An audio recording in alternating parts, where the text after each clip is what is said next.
ओम नमो भगवते वासुदेवाय। आप सभी का हमारे YouTube चैनल पर हार्दिक स्वागत है। आज बृहस्पतिवार के दिन आइए सुने बृहस्पति देव की पौराणिक कथा और विष्णु चालीसा का पाठ। बृहस्पतिवार के दिन भगवान बृहस्पति की पूजा के अनेक महत्व बताए गए हैं। इस दिन जो व्यक्ति भगवान बृहस्पति की व्रत कथा पढ़ता या सुनता है उसे सभी प्रकार के सुख प्राप्त होते हैं। इस कथा को सुनने या पढ़ने मात्र से धन और यश बढ़ता है, विद्या और पुत्र की प्राप्ति होती है, सभी रुके हुए कार्य सफल होते हैं। तो प्रेम से बोले बृहस्पति भगवान की जय हो। प्राचीन समय की बात है। भारत में एक राजा राज करता था। वह बड़ा प्रतापी तथा दानी था। वह नित्य प्रति मंदिर में भगवत दर्शन करने जाता था। वह ब्राह्मण और गुरु की सेवा किया करता था। उसके द्वार कोई भी याचक निराश होकर नहीं लौटता था।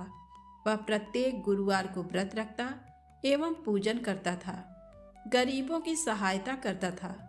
परंतु ये सब बातें उसकी रानी को अच्छी नहीं लगती थी। वह न व्रत करती और न किसी को एक भी पैसा दान में देती थी। वह राजा से भी ऐसा करने को मना किया करती थी। एक समय की बात है, राजा शिकार खेलने वन को चले गए। घर पर रानी और दासी थी। उस समय गुरु बृहस्पति साधु का रूप धारण कर राजा के दरवाजे पर भिक्षा मांगने आए। साधु ने रानी से भिक्षा मांगी तो वह कहने लगी, हे साधु महाराज, मैं इस दान और पुण्य से तंग आ गई हूँ। इस कार्य के लिए तो मेरे पतिदेव ही बहुत हैं। अब आप ऐसी कृपा करें कि सारा धन नष्ट हो जाए तथा मैं आराम से रह सकूं। साधु रूपी बृहस्पति देव ने कहा, हे देवी, तुम बड़ी विचित्र हो। संतान और धन से कोई दुखी नहीं होता, इसको सभी चाहते हैं। पापी भी पुत्र और धन की इच्छा करता है। अगर तुम्हारे पास धन अधिक है तो भूखे मनुष्यों को भोजन कराओ, प्याऊ लगवाओ, ब्राह्मणों को दान दो, धर्मशालाएं बनवाओ, कुआं, तालाब, बावड़ी, बाग बगीचे आदि का निर्माण कराओ तथा निर्धनों की कुंवारी कन्याओं का विवाह कराओ, साथ ही यज्ञ आदि करो।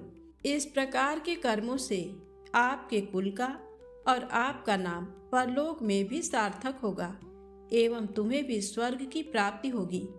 परंतु रानी साधु की इन बातों से खुश नहीं हुई। उसने कहा, हे साधु महाराज, मुझे ऐसे धन की आवश्यकता नहीं जिसको मैं अन्य लोगों को दान देती फिरूं तथा जिसको रखने और संभालने में ही मेरा सारा समय नष्ट हो जाए। साधु ने कहा, हे देवी, यदि तुम्हारी ऐसी ही इच्छा है तो जैसा मैं तुम्हें बताता हूँ तुम वैसा ही करना। बृहस्पतिवार के दिन घर आंगन को गोबर से लीपना, अपने केसों को पीली मिट्टी से धोना, केसों को धोते समय स्नान करना, राजा से कहना वह हजामत करवाए, भोजन में मांस मदिरा खाना, कपड़े धोबी के हाथ धुलने देना। इस प्रकार 7 बृहस्पतिवार करने से तुम्हारा सारा धन नष्ट हो जाएगा। ये कहकर साधु महाराज रूपी बृहस्पति देव अंतर ध्यान हो गए। रानी ने साधु के कहने के अनुसार 7 बृहस्पतिवार तक वैसा ही करने का विचार किया। साधु के बताए अनुसार कार्य करते हुए केवल 3 बृहस्पतिवार ही बीते थे कि उसकी समस्त धन संपत्ति नष्ट हो गई। भोजन के लिए दोनों समय परिवार तरसने लगा तथा सांसारिक भोगों से दुखी रहने लगा। तब राजा रानी से कहने लगा कि हे रानी, तुम यहाँ पर रहो, मैं दूसरे देश को जाता हूँ, क्योंकि यहाँ पर मुझे सभी मनुष्य जानते हैं, इसलिए मैं यहाँ पर कोई काम नहीं कर सकता। मैं अब परदेश जा रहा हूँ, वहाँ कोई काम धंधा करूँगा, शायद हमारे भाग्य बदल जाएं। ऐसा कहकर राजा परदेश चला गया। वह वहाँ जंगल से लकड़ी काट कर लाता और शहर में बेचता। इस तरह जीवन व्यतीत करने लगा। इधर राजा के बिना रानी और दासी दुखी रहने लगी। किसी दिन भोजन मिलता और किसी दिन जल पीकर ही रह जाती। एक बार जब रानी और दासी को 7 दिन तक बिना भोजन के रहना पड़ा तो रानी ने अपनी दासी से कहा, हे दासी, पास ही के नगर में मेरी बहन रहती है, वह बड़ी धनवान है, तू उसके पास जा और कुछ ले आ, ताकि थोड़ी बहुत गुजर बसर हो जाए। दासी रानी की बहन के पास गई। उस दिन गुरुवार था और रानी की बहन उस समय बृहस्पतिवार व्रत की कथा सुन रही थी। दासी ने रानी की बहन को अपनी रानी का संदेश दिया, लेकिन रानी की बड़ी बहन ने कोई उत्तर नहीं दिया। जब दासी को रानी की बहन से कोई उत्तर नहीं मिला तो वह बहुत दुखी हुई और उसे क्रोध भी आया। दासी ने वापस आकर रानी को सारी बात बता दी। सुनकर रानी ने अपने भाग्य को कोसा। उधर रानी की बहन ने सोचा कि मेरी बहन की दासी आई थी, परंतु मैं उससे नहीं बोली, इससे वह बहुत दुखी हुई होगी। कथा सुनकर और पूजन समाप्त करके वह अपनी बहन के घर आई और कहने लगी, हे बहन, मैं बृहस्पतिवार का व्रत कर रही थी। तुम्हारी दासी मेरे घर आई थी, परंतु जब तक कथा होती है तब तक न तो उठते हैं और ना ही बोलते हैं, इसलिए मैं नहीं बोली। कहो दासी क्यों गई थी? रानी बोली, बहन, तुमसे क्या छिपाऊं? हमारे घर में खाने तक को अनाज नहीं था। ऐसा कहते कहते रानी की आंखें भर आईं। उसने दासी समेत पिछले 7 दिनों से भूखे रहने तक की बात अपनी बहन को विस्तार पूर्वक सुना दी। रानी की बहन बोली, देखो बहन, भगवान बृहस्पति देव सबकी मनोकामना को पूर्ण करते हैं। देखो, शायद तुम्हारे घर में अनाज रखा हो। पहले तो रानी को विश्वास नहीं हुआ, पर बहन के आग्रह करने पर उसने अपनी दासी को अंदर भेजा तो उसे सचमुच अनाज से भरा एक घड़ा मिल गया। ये देखकर दासी को बड़ी हैरानी हुई। दासी रानी से कहने लगी, हे रानी, जब हमको भोजन नहीं मिलता तो हम व्रत ही तो करते हैं, इसलिए क्यों न इनसे व्रत और कथा की विधि पूछ ली जाए ताकि हम भी व्रत कर सकें। तब रानी ने अपनी बहन से बृहस्पतिवार व्रत के बारे में पूछा। उसकी बहन ने बताया, बृहस्पतिवार के व्रत में चने की दाल और मुनक्का से विष्णु भगवान का केले की जड़ में पूजन करें तथा दीपक जलाएं, व्रत कथा सुने और पीला भोजन ही करें। इससे बृहस्पति देव प्रसन्न होते हैं। व्रत और पूजन विधि बताकर रानी की बहन अपने घर को लौट गई। 7 दिन के बाद जब गुरुवार आया तो रानी और दासी ने व्रत रखा। गुड़साल में जाकर चना और गुड़ लेकर आई, फिर उससे केले की जड़ तथा विष्णु भगवान का पूजन किया।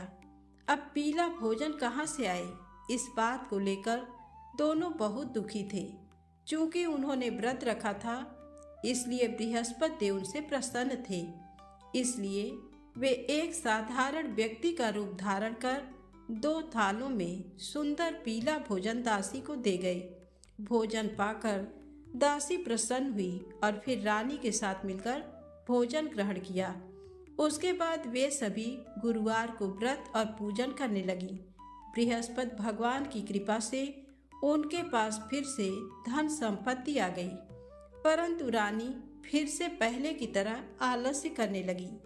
तब दासी बोली, देखो रानी, तुम पहले भी इस प्रकार आलस्य करती थी। तुम्हें धन रखने में कष्ट होता था, इस कारण सभी धन नष्ट हो गया, और अब जब भगवान बृहस्पति की कृपा से धन मिला है तो तुम्हें फिर से आलस्य होता है। रानी को समझाते हुए दासी कहती है कि बड़ी मुसीबतों के बाद हमने ये धन पाया है, इसलिए हमें दान पुण्य करना चाहिए, भूखे मनुष्यों को भोजन कराना चाहिए और धन को शुभ कार्यों में खर्च करना चाहिए, जिससे तुम्हारे कुल का यश बढ़ेगा, स्वर्ग की प्राप्ति होगी और पितृ प्रसन्न होंगे। दासी की बात मानकर रानी अपना धन शुभ कार्यों में खर्च करने लगी, जिससे पूरे नगर में उसका यश फैलने लगा। एक दिन रानी और दासी दोनों आपस में विचार करने लगी कि न जाने राजा किस दशा में होंगे, उनकी कोई खोज खबर भी नहीं है। उन्होंने श्रद्धा पूर्वक गुरु बृहस्पति भगवान से प्रार्थना की। कि राजा जहाँ कहीं भी हो शीघ्र वापस आ जाएं। उधर राजा परदेश में बहुत दुखी रहने लगा। वह प्रतिदिन जंगल से लकड़ी बीनकर लाता और उसे शहर में बेचकर अपने दुखी जीवन को बड़ी कठिनता से व्यतीत करता था। एक दिन दुखी हो अपनी पुरानी बातों को याद करके वह रोने लगा और उदास हो गया। उसी समय राजा के पास बृहस्पति देव साधु के वेश में आकर बोले, हे लकड़हारे, तुम इस सुनसान जंगल में किस चिंता में बैठे हो, मुझे बतलाओ। ये सुन राजा के नेत्रों में जल भर आया। साधु की वंदना कर राजा ने अपनी संपूर्ण कहानी सुना दी। महात्मा दयालु होते हैं। वे राजा से बोले, हे राजा, तुम्हारी पत्नी ने बृहस्पति देव के प्रति अपराध किया था, जिसके कारण तुम्हारी ये दशा हुई। अब तुम किसी प्रकार की चिंता मत करो, भगवान तुम्हें पहले से अधिक धन देंगे। देखो, तुम्हारी पत्नी ने बृहस्पतिवार का व्रत प्रारंभ कर दिया है। अब तुम भी बृहस्पतिवार का व्रत करके चने की दाल व गुड़ जल के लोटे में डालकर केले का पूजन करो। फिर कथा कहो या सुनो, भगवान तुम्हारी सब कामनाओं को पूर्ण करेंगे। साधु की बात सुनकर राजा बोला, हे प्रभु, लकड़ी बेचकर तो इतना पैसा भी नहीं मिलता जिससे भोजन करने के उपरांत कुछ बचा सकूं। मैंने रात्र में अपनी रानी को व्याकुल देखा है। मेरे पास कोई साधन नहीं जिससे इसका समाचार जान सकूं। फिर मैं बृहस्पति देव की क्या कहानी कहूं, ये भी मुझको मालूम नहीं है। साधु ने कहा, हे राजा, मन में बृहस्पति भगवान के पूजन व्रत का निश्चित करो। वे स्वयं तुम्हारे लिए कोई राह बना देंगे। बृहस्पतिवार के दिन तुम रोजाना की तरह लकड़ियां लेकर शहर में जाना। तुम्हें रोज से दुगना धन प्राप्त होगा, जिससे तुम भली भांति भोजन कर लोगे तथा बृहस्पति देव की पूजा का सामान भी आ जाएगा। जो तुमने बृहस्पतिवार की कहानी के बारे में पूछा है वह इस प्रकार है। प्राचीन काल में एक बहुत ही निर्धन ब्राह्मण था। उसके कोई संतान नहीं थी। वह नित्य पूजा पाठ करता। उसकी स्त्री न स्नान करती और न किसी देवता का पूजन करती। इस कारण ब्राह्मण देवता बहुत दुखी रहते थे। भगवान की कृपा से ब्राह्मण के यहाँ एक कन्या उत्पन्न हुई। कन्या बड़ी होने लगी। प्रातः स्नान करके वह भगवान विष्णु का जप करती। बृहस्पतिवार का व्रत भी करने लगी। पूजा पाठ समाप्त कर पाठशाला जाती तो अपनी मुट्ठी में जौ भरकर ले जाती और पाठशाला जाने के मार्ग में डालती जाती। लौटते समय वही जौ स्वर्ण के हो जाते तो उनको बीनकर घर ले आती। एक दिन वह बालिका सूप में उन सोने के जौ को फटक कर साफ कर रही थी कि तभी उसकी माँ ने देख लिया और कहा, हे बेटी, सोने के जौ को फटकने के लिए सोने का सूप भी तो होना चाहिए। दूसरे दिन गुरुवार था। कन्या ने व्रत रखा और बृहस्पति देव से सोने का सूप देने की प्रार्थना की। बृहस्पति देव ने उसकी प्रार्थना स्वीकार कर ली। रोजाना की तरह वह कन्या जौ फैलाती हुई पाठशाला चली गई। पाठशाला से लौटकर जब वह जौ बीन रही थी तो बृहस्पति देव की कृपा से उसे सोने का सूप मिला। उसे वह घर ले आई और उससे जौ साफ करने लगी, परंतु उसकी माँ का वही ढंग रहा। एक दिन की बात है, कन्या सोने के सूप में जब जौ साफ कर रही थी उस समय उस नगर का राजकुमार वहां से निकला। कन्या के रूप को देखकर वह उस पर मोहित हो गया। राजमहल आकर वह भोजन तथा जल त्याग कर उदास होकर लेट गया। राजा को जब राजकुमार द्वारा अन्न जल त्यागने का समाचार ज्ञात हुआ तो अपने मंत्रियों के साथ वह अपने पुत्र के पास गया और कारण पूछा। राजकुमार ने राजा को उस लड़की के घर का पता भी बता दिया। मंत्री उस लड़की के घर गया। मंत्री ने ब्राह्मण के समक्ष राजा की ओर से निवेदन किया। कुछ ही दिन बाद ब्राह्मण की कन्या का विवाह राजकुमार के साथ संपन्न हो गया। कन्या के घर से जाते ही ब्राह्मण के घर में पहले की भांति गरीबी का निवास हो गया। एक दिन दुखी होकर ब्राह्मण अपनी पुत्री से मिलने गए। बेटी ने पिता की अवस्था को देखा और अपनी माँ का समाचार पूछा। ब्राह्मण ने सभी हाल कह सुनाया। कन्या ने बहुत सा धन देकर अपने पिता को विदा कर दिया, लेकिन कुछ दिन बाद फिर वही हाल हो गया। ब्राह्मण फिर अपनी कन्या के यहाँ गया और सभी हाल कहा, तो पुत्री बोली, हे पिताजी, आप माता जी को यहाँ लिवा लाओ, मैं उन्हें वह विधि बता दूंगी जिससे गरीबी दूर हो जाए। ब्राह्मण देवता अपनी स्त्री को साथ लेकर अपनी पुत्री के पास राजमहल पहुँचे तो पुत्री अपनी माँ को समझाने लगी, हे माँ, तुम प्रातःकाल स्नान आदि करके विष्णु भगवान का पूजन करो तो सब दरिद्रता दूर हो जाएगी।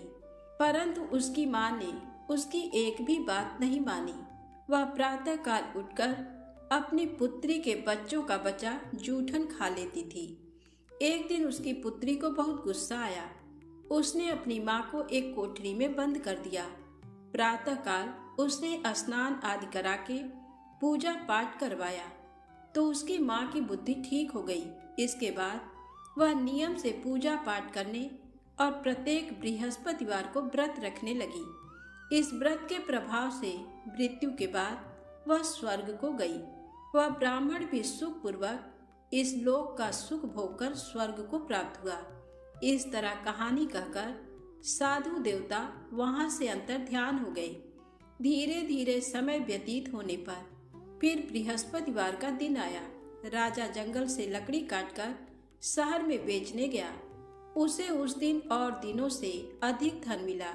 राजा ने चना गुड़ आदि लाकर बृहस्पतिवार का व्रत किया। उस दिन से उसके सभी क्लेश दूर हुए। परंतु जब अगले गुरुवार का दिन आया तो वह बृहस्पतिवार का व्रत करना भूल गया। इस कारण बृहस्पति भगवान नाराज हो गए। उस दिन उस नगर के राजा ने विशाल यज्ञ का आयोजन किया तथा शहर में ये घोषणा करा दी कि कोई भी मनुष्य अपने घर में भोजन न बनावे, न आग जलावे। समस्त जनता मेरे यहाँ भोजन करने आवे। इस आज्ञा को जो न मानेगा उसे फांसी की सजा दी जाएगी। इस तरह की घोषणा संपूर्ण नगर में करवा दी गई। राजा की आज्ञा अनुसार शहर के सभी लोग भोजन करने गए, लेकिन लकड़हारा कुछ देर से पहुंचा। इसलिए राजा उसको अपने साथ घर लिवा गए और ले जाकर भोजन करा रहे थे तो रानी की दृष्टि उस खूंटी पर पड़ी जिस पर उसका हार लटका हुआ था। वह वहां पर दिखाई नहीं दिया। रानी ने निश्चय किया कि मेरा हार इस मनुष्य ने चुरा लिया है। उसी समय सिपाहियों को बुलाकर उसको कारागार में डलवा दिया। जब लकड़हारा कारागार में पड़ गया और बहुत दुखी होकर विचार करने लगा कि न जाने कौन से पूर्व जन्म के कर्म से मुझे ये दुख प्राप्त हुआ, और उसी साधु को याद करने लगा जो कि जंगल में मिला था। उसी समय तत्काल बृहस्पति देव साधु के रूप में प्रकट हुए और उसकी दशा को देखकर कहने लगे, अरे मूर्ख, तूने बृहस्पति देव की कथा नहीं करी, इस कारण तुझे दुख प्राप्त हुआ है। अब चिंता मत कर। बृहस्पतिवार के दिन कारागार के दरवाजे पर 4 पैसे पड़े मिलेंगे। उनसे तू बृहस्पति देव की पूजा करना, तेरे सभी कष्ट दूर हो जाएंगे। बृहस्पति के दिन उसे 4 पैसे मिले। लकड़हारे ने कथा कही। उसी रात्रि को बृहस्पति देव ने उस नगर के राजा को स्वप्न में कहा, हे राजा, तुमने जिस आदमी को कारागार में बंद कर दिया है वह निर्दोष है। वह राजा है, उसे छोड़ देना। रानी का हार उसी खूंटी पर लटका है। अगर तू ऐसा नहीं करेगा तो मैं तेरे राज्य को नष्ट कर लूंगा। इस तरह रात्रि के स्वप्न को देखकर राजा प्रातःकाल उठा और खूंटी पर हार देकर लकड़हारे को बुलाकर क्षमा मांगी तथा लकड़हारे को योग्य सुंदर वस्त्र आभूषण देकर विदा कर दिया। बृहस्पति देव की आज्ञा अनुसार लकड़हारा अपने नगर को चल दिया। राजा जब अपने नगर के निकट पहुंचा तो उसे बड़ा आश्चर्य हुआ। नगर में पहले से अधिक बाग, तालाब, कुएं तथा बहुत सी धर्मशाला, मंदिर आदि बन गए हैं। राजा ने पूछा, यह किसका बाग और धर्मशाला है? तब नगर के सब लोग कहने लगे, ये सब रानी और बांदी के हैं। तो राजा को आश्चर्य हुआ और गुस्सा भी आया। जब रानी ने ये खबर सुनी कि राजा आ रहे हैं, तो उन्होंने बांदी से कहा कि हे दासी, देख राजा हमको कितनी बुरी हालत में छोड़ गए थे। हमारी ऐसी हालत देखकर वह लौट न जाएं, इसलिए तू दरवाजे पर खड़ी हो जा। आज्ञानुसार दासी दरवाजे पर खड़ी हो गई। राजा आए तो उन्हें अपने साथ लिवा लाई। तब राजा ने क्रोध करके अपनी रानी से पूछा कि ये धन तुम्हें कैसे प्राप्त हुआ है। तब उन्होंने कहा, हमें ये सब धन बृहस्पति देव के इस व्रत के प्रभाव से प्राप्त हुआ है। राजा ने निश्चय किया कि 7 रोज बाद तो सभी बृहस्पति देव का पूजन करते हैं, परंतु मैं प्रतिदिन दिन में 3 बार कहानी तथा रोज व्रत किया करूँगा। अब हर समय राजा के दुपट्टे में चने की दाल बंधी रहती तथा दिन में 3 बार कहानी कहता। एक रोज राजा ने विचार किया कि चलो अपनी बहन के यहाँ हो आवें। इस तरह निश्चय कर राजा घोड़े पर सवार हो अपनी बहन के यहाँ को चलने लगा। मार्ग में उसने देखा कि कुछ आदमी एक मुर्दे को लिए जा रहे हैं। उन्हें रोककर राजा कहने लगा, अरे भाइयों, मेरी बृहस्पति देव की कथा सुन लो। वे बोले, लो हमारा तो आदमी मर गया है, इसको अपनी कथा की पड़ी है। परंतु कुछ आदमी बोले, अच्छा कहो, हम तुम्हारी कथा भी सुनेंगे। राजा ने दाल निकाली और जब कथा आधी हुई थी कि मुर्दा हिलने लग गया, और जब कथा समाप्त हो गई तो राम राम करके मनुष्य से उठकर खड़ा हो गया। आगे मार्ग में उसे एक किसान खेत में हल चलाता मिला। राजा ने उसे देखा और उससे बोले, अरे भैया, तुम मेरी बृहस्पतिवार की कथा सुन लो। किसान बोला, जब तक मैं तेरी कथा सुनूंगा तब तक 4 हरैया जोत लूंगा। जाए अपनी कथा किसी और को सुनाना। इस तरह राजा आगे चलने लगा। राजा के हटते ही बैल पछाड़ खाकर गिर गए तथा किसान के पेट में बड़ी जोर का दर्द होने लगा। उस समय उसकी माँ रोटी लेकर आई। उसने जब ये देखा तो अपने पुत्र से सब हाल पूछा और बेटे ने सभी हाल कह दिया। तो बुढ़िया दौड़ी दौड़ी उस घुड़सवार के पास गई और उससे बोली कि मैं तेरी कथा सुनूंगी, तू अपनी कथा मेरे खेत पर चलकर ही कहना। राजा ने बुढ़िया के खेत पर जाकर कथा कही, जिसके सुनते ही वह बैल उठ खड़े हुए तथा किसान के पेट का दर्द भी बंद हो गया। राजा अपनी बहन के घर पहुंचा। बहन ने भाई की खूब मेहमानी की। दूसरे रोज प्रातःकाल राजा जगा तो वह देखने लगा कि सब लोग भोजन कर रहे हैं। राजा ने अपनी बहन से कहा, ऐसा कोई मनुष्य है जिसने भोजन नहीं किया हो, मेरी बृहस्पतिवार की कथा सुन ले। बहन बोली, हे भैया, ये देश ऐसा ही है कि पहले यहाँ लोग भोजन करते हैं, बाद में अन्य काम करते हैं। अगर कोई पड़ोस में हो तो देख आऊं।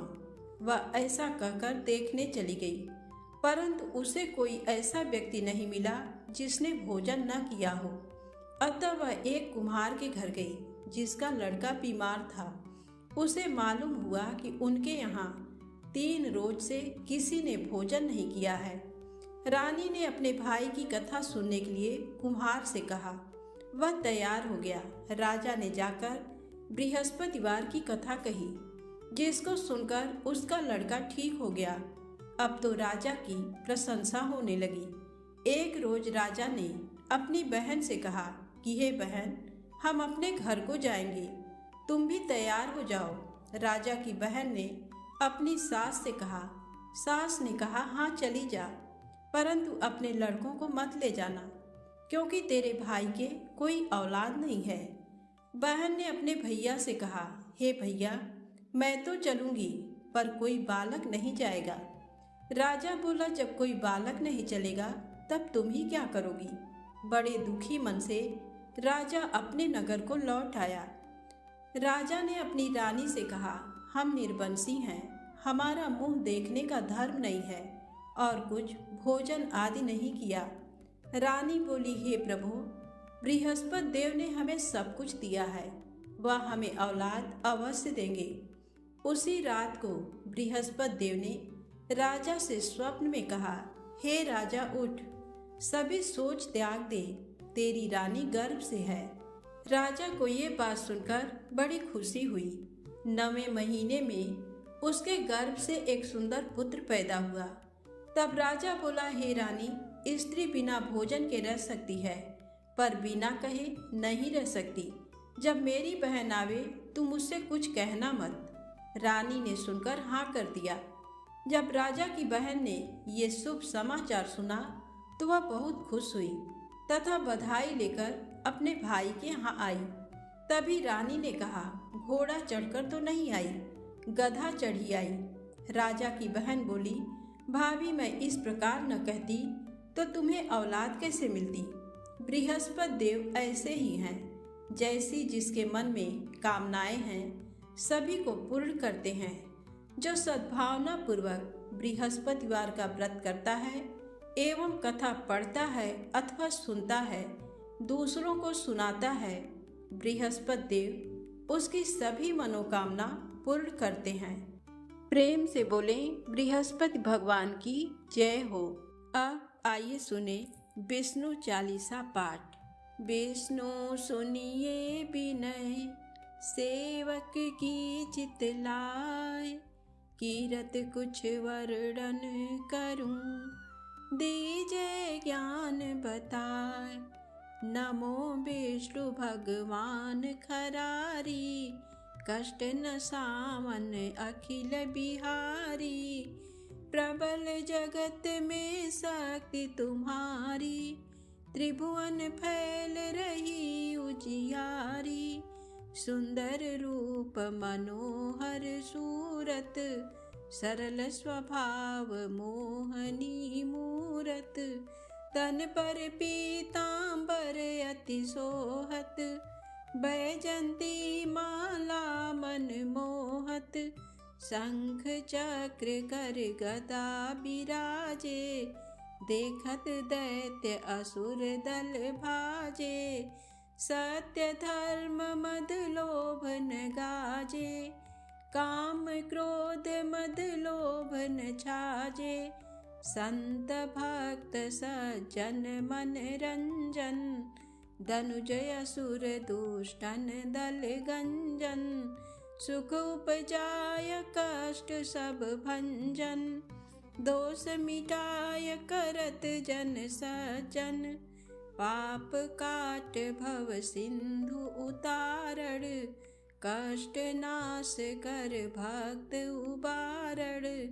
करत अनेक रूप प्रभु धारण, केवल आप भक्ति के कारण। धरणी धेनु बन तुम ही पुकारा, तब तुम रूप राम का धारा। भार उतार असुर दल मारा, रावण आदिक को संहारा। आप वराह रूप बनाया, हिरण्याक्ष को मार गिराया। धर्मत्स्य तन सिंधु बनाया, 14 रत्नन को निकलाया। अमिलख असुरन द्वंद मचाया, रूप मोहनी आप दिखाया। देवन को अमृत पान कराया, असुरन को छवि से बहलाया। कुर्म रूप धर सिंधु मझाया, मंदराचल गिरि तुरत उठाया। शंकर का तुम फंद छुड़ाया, भस्मासुर को रूप दिखाया। वेदन को जब असुर डुबाया, कर प्रबंध उन्हें ढूढ़वाया। मोहित बन कर खलहि नचाया, उस ही कर से भस्म कराया। असुर जलंधर अति बलदाई, शंकर से उनकी न लड़ाई। हार पार शिव सकल बनाई, कीन सती से छल खल जाई। सुमिरन कीन तुम्हें शिवरानी, बतलाई सब विपत कहानी।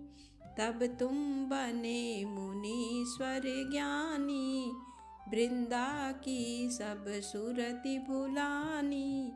देखत तीन धनुज सैतानी, वृंदा आय तुम्हें लपटानी। हो इस परस धर्म क्षति मानी, हना असुर उर शिव सैतानी। तुमने ध्रुव प्रहलाद उबारे, हिरणाकुश आदिक खल मारे। गणिका और अजामिल तारे, बहुत भक्त भव सिंधु उतारे। हरहु सकल संताप हमारे, कृपा करहु हरि सिर जनहारे। देखहु मैं निज दरस तुम्हारे, दीन बंधु भक्तन हितकारे। चाहत आप का सेवक दर्शन, करहु दया अपनी मधुसूदन। जानू नहीं योग्य जप पूजन, होय यज्ञ ये स्तुति अनुमोदन। शील दया संतोष सुलक्षण, विदित नहीं व्रत बोध विलक्षण। करहु आपका किस विधि पूजन, कुमति बिलोक होत दुख भीषण। करहु प्रणाम कौन विधि सुमिरन, कौन भांति मैं करहु समर्पण। सुर मुनि करत सदा सेवकाई, हर्षित रहत परम गति पाई। दीन दुखिन पर सदा सहाई, निज जन जान लेओ अपनाई। पाप दोष संताप नसाओ, भव बंधन से मुक्त कराओ। सुत संपत्ति दे सुख उपजाओ, निज चरणन का दास बनाओ। भक्त सदा ये विनय सुनावे, पढ़े सुने जो जन सुख पावे। प्रेम से बोले विष्णु भगवान की जय हो।